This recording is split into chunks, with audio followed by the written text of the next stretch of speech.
Assalamualaikum warahmatullahi wabarakatuh. Perkenalkan nama saya Jalinda Yunilatul Batavia dengan NIP 14121000201. Saya akan mempresentasikan hasil kerja saya untuk UTS Ekonomi Teknik kelas C dengan dosen pengampu Bu Siti Muhimatul Khoiroh STMT. Soal yang pertama, seseorang meminjam kepada bank sebesar 7.500.000 untuk tambahan modal usaha barunya. Dia menyepakati untuk mengembalikan pinjaman selama 3 tahun dengan tingkat suku bunga sebesar 8% per tahun. Berapa uang yang harus dibayarkan ke bank di akhir tahun ketiga? Untuk cash flow-nya seperti ini. Pada tahun pertama itu ke atas itu peminjaman 7.500.000, untuk akhir tahun ketiga itu ke bawah, F-nya itu pembayaran. Untuk I-nya 8%. Nah, untuk mencari F itu kita gunakan rumus P, F per P, I persen N. P-nya tadi 7.500.000, F per P 8%, 3 dari tabel bunga majemuk diketahui 1,2597 dikalikan 7.500.000, maka akan ketemu 9.447.840. Jadi uang yang harus dibayarkan pada akhir tahun ketiga yaitu sebesar 9.447.840 rupiah. Lalu untuk soal keduanya, sebuah koperasi simpan pinjam memberikan pinjaman uang kepada seorang nasabah. Kemudian nasabah akan membayarkan pinjaman tersebut setiap akhir bulan selama setahun. Jika nasabah meminjam 1 juta, maka hitunglah. Yang pertama cicilan yang harus dibayarkan per bulan, yang kedua tingkat suku bunga per bulan, yang ketiga tingkat suku bunga nominal per tahun, dan yang keempat tingkat suku bunga efektif per tahun. Dari cash flow-nya seperti ini. Untuk P itu ke atas karena peminjam 1 juta, lalu untuk A-nya itu ke bawah karena membayarkan. Kita asumsikan saja untuk I persennya itu sama dengan 5% dan dimajemukkan setiap 6 bulan.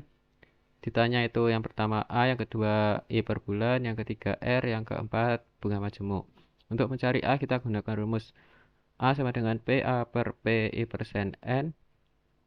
P-nya kita masukkan 1 juta, A per P 5%, 12. Dari tabel bunga majemuk diketahui 0,1128, kita kalikan 1 juta, maka untuk pembayaran tiap bulannya ketemu 112.800 rupiah. Untuk I kecil sama dengan I besar per P kali N. Untuk I besarnya 112.800 dibagi 1 juta dikali 12, maka akan ketemu 0,094%. Untuk R-nya sama dengan I dikali M sama dengan 5% dikali 2, maka akan ketemu 10%. Untuk bunga majemuknya 1 ditambah R per M pangkat M dikurangi 1. Bunga majemuk sama dengan 1 ditambah 0,05 dipangkatkan M-nya ini 2 dikurangi 1, maka akan ketemu 10,25%. Nah, untuk M-nya sendiri kenapa ini kok 2? Kan dalam setahun itu ada 12 bulan, sedangkan bunga itu dimajemukkan setiap 6 bulan. Jadi 12 dibagi 6 sama dengan 2. Soal yang ketiga, bandingkan dua alternatif mesin yang layak dibeli oleh perusahaan jika tingkat suku bunga I sama dengan 15% per tahun dengan mempertimbangkan nilai NPV (Net Present Value) dari nilai A. Metode nilai sekarang Present Worth, B. Metode nilai deret seragam Annual Worth dengan tabel sebagai berikut. Nah, dari tabel tersebut diketahui bahwa mesin A itu dibeli 45 juta, biaya pengeluaran tiap tahunnya 8 juta, biaya pengeluaran tiap 2 tahunnya itu tidak ada, biaya pengeluaran tiap 3 tahunnya itu 2,5 juta, untuk nilai sisanya 5 juta, usia pakai 12 tahun, dan untuk bunganya 15%. Digambarkan cash flow sebagai berikut. Untuk mesin B itu dibeli 29 juta, pembayaran tiap tahunnya 9 juta atau pengeluaran tiap tahunnya. Untuk pengeluaran tiap 2 tahunnya itu 2 juta, pengeluaran tiap 3 tahunnya itu tidak ada. Untuk nilai sisanya 3 juta. Lalu untuk usia pakainya itu 6 tahun dengan bunga 15%. Nah, kenapa cash flow-nya ini kok nilai sisanya ada 2? Karena ini mesin B ini dibeli 2 kali. Jadi ini pada tahun yang pertama usia 6 tahun, lalu ini pembelian kedua sampai usia 12 tahun, ini agar sama dengan usianya dengan mesin A. Penyelesaian dari metode nilai sekarang Present Worth. Mesin A biaya awalnya atau biaya pembeliannya tadi 45 juta, kenapa kok minus? Karena ini pengeluaran, biaya tahunnya minus 8 juta, dikali P per A 15% 12 sama dengan minus 8 juta dikali 5,4206 ketemu minus 43.364.800. Untuk pengeluaran akhir tahun ketiga minus 2 juta, P per A 15% 3 ketemu minus 1.643.750. Untuk pengeluaran akhir tahun ke-6 itu minus 2.500.000. P per A 15% 6 ketemu minus 1.080.750. Pengeluaran akhir tahun ke-9 minus 2 juta. P per A 15% 9 ketemu minus 710.750. Untuk pengeluaran akhir tahun ke-12 minus 2.500.000. P per A 15% 12 ketemu minus 467.250. Untuk nilai sisanya 5 juta. Kenapa ini kok plus? Karena dari cash flow tadi ke atas. Lalu dikalikan P per F 15% 12 ketemu 934.500. Nah, untuk PWA-nya ini penjumlahan dari setiap penghitungan tadi. Maka akan ketemu minus 91.332.800. Untuk mesin B, biaya awalnya tadi minus 29 juta. Untuk biaya awal yang kedua yaitu pembelian pada tahun ke-6, jadi minus 29 juta. P per F 15% 6, maka akan ketemu minus 12.535.700. Untuk pengeluaran tahunannya tadi minus 9 juta.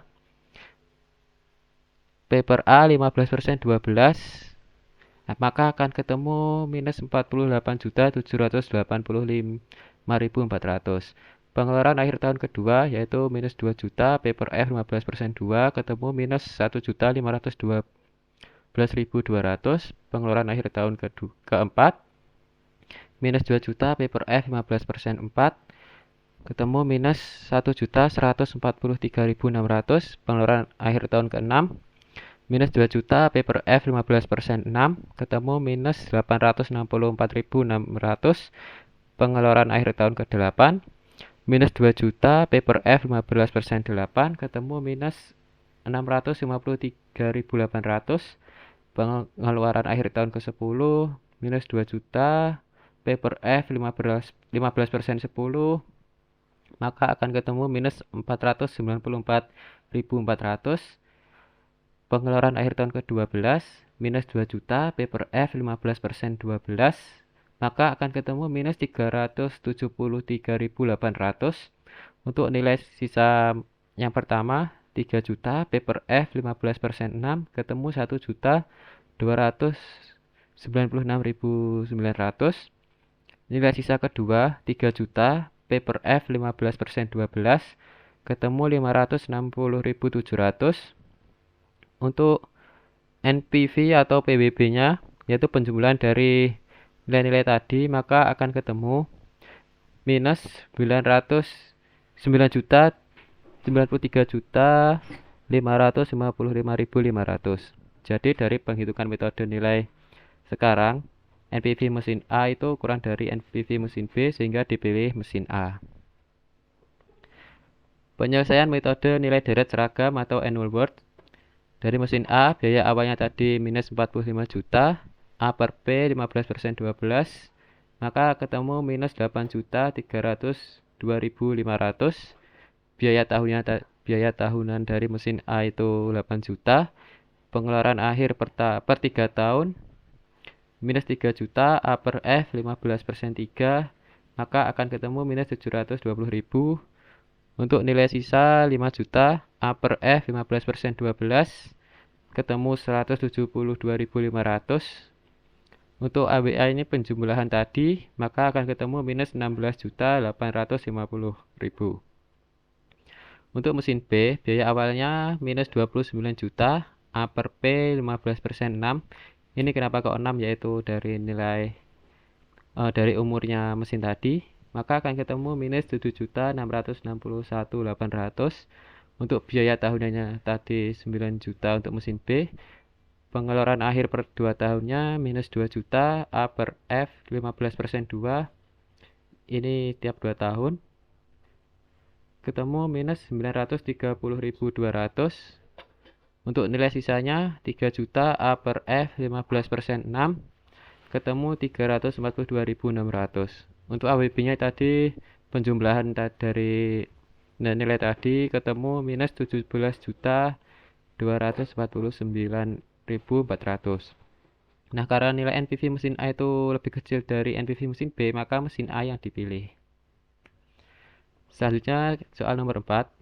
Suatu investasi dengan modal awal initial investment sebesar 500 juta dengan target penerimaan dana investasi cash flow per tahunnya selama 4 tahun adalah seperti pada tabel di bawah ini. Nah, diketahui A-nya ini 500 juta yaitu initial investment tadi. Untuk B-nya 450 juta, ini yang paling mendekati. Untuk C-nya ini N1 jadi 600 juta. Untuk N-nya 2 tahun. Nah, 2 tahun ini kan dari tahun yang kedua ini kumulatifnya itu 450 juta yang paling mendekati dengan 500 juta. Jadi N-nya sama dengan 2. Terus C-nya tadi kan 600.000. Jadi N plus 1 pada tahun ketiga 600 juta. Nah, ditanya payback periodnya. Jawab, payback period itu sama dengan N plus A min B per C min B dikali 1 tahun. 2 ditambah 500 juta dikurangi 450 juta dibagi 600 juta dikurangi 450 juta dikali 1 tahun, maka akan ketemu 2 ditambah 50 juta dibagi 150 juta dikali 1 tahun sama dengan 2 ditambah 0,33 dikali 1 tahun sama dengan 2 tahun 4 bulan. Nah, uang investasi tadi itu akan kembali 2 tahun 4 bulan setelah investasi dilakukan. Untuk cash flow-nya seperti ini. Untuk P kenapa ke bawah ini kan karena investasi jadi ke bawah. Ini pendapatan pada tahun pertama, tahun kedua, tahun ketiga, tahun keempat. Ini dari kumulatifnya. Jadi investasinya itu akan kembali itu pada sekitar di sini, yaitu tepatnya pada 2 tahun 4 bulan setelah investasi dilakukan. Baik, sekian dari saya. Mohon maaf apabila ada salah kata. Wassalamualaikum warahmatullahi wabarakatuh.